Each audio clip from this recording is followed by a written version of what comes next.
जय हिंद दोस्तों इतिहास के पन्नों से आज फिर एक महान व्यक्ति के बारे में जानते हैं जिनका जीवन देश व अपने समाज के लिए समर्पित था, जो एक आदिवासी समाज से थे। किसी महापुरुष के कार्यों, अवदानों एवं जीवन का मूल्यांकन इस बात से होता है कि उन्होंने राष्ट्रीय एवं सामाजिक समस्याओं का समाधान किस सीमा तक किया है, कितने कठोर संघर्षों से लोहा लिया है। बिरसा मुंडा भी ऐसी ही एक युगांतकारी शख्सियत थे जिन्होंने आदिवासी जनजीवन के मसीहा के रूप में केवल 25 वर्षों में बिहार, झारखंड और उड़ीसा में एक जननायक की पहचान बना ली, जिनके उलगुलान और बलिदान ने उन्हें भगवान बना दिया। आज भी आदिवासी जनता बिरसा मुंडा को भगवान की तरह याद रखती है। देश इस वर्ष उनकी 146वीं जयंती मनाएगा, जिनका जन्म 15 नवंबर 1875 को रांची जिले में हुआ था। बचपन से ही बिरसा मुंडा एक प्रतिभाशाली छात्र थे, जिस कारण उन्हें जर्मनी स्कूल, एक मिशनरी स्कूल में भेजा गया, पर उस स्कूल में पढ़ने के लिए ईसाई मत स्वीकार करना अनिवार्य था। अंत में बिरसा के सारे परिवार ने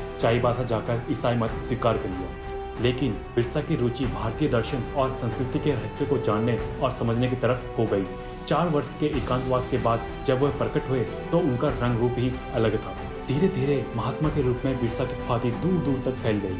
उन्होंने धर्मांतर हुए अपने ईसाई वनवासियों बंधुओं को यह समझाने का प्रयास किया कि यह मत हमारा नहीं है, इसको अपनाने से हम अपने महान पूर्वजों की महान और श्रेष्ठ परंपरा से विलुप्त होते जा रहे हैं। हमें अंग्रेजी शासकों से जंगल पर से अपना अधिकार वापस लेना है, क्योंकि अंग्रेजों का भारत को लूटना ही एक मकसद नहीं था, बल्कि ईसाईयत को फैलाना भी उनका एक प्रमुख उद्देश्य था। तो बिरसा अंग्रेजों को खतरे के रूप में दिखने लगे। भारत के इतिहास में बिरसा मुंडा एक ऐसे आदिवासी नायक है जिन्होंने झारखंड में अपने क्रांतिकारी विचारों से 19वीं सदी के अंत में आदिवासी समाज की दिशा बदलकर नवीन सामाजिक और राजनीतिक युग का प्रारंभ किया। अंग्रेजों द्वारा थोपे गए काले कानून को चुनौती दी।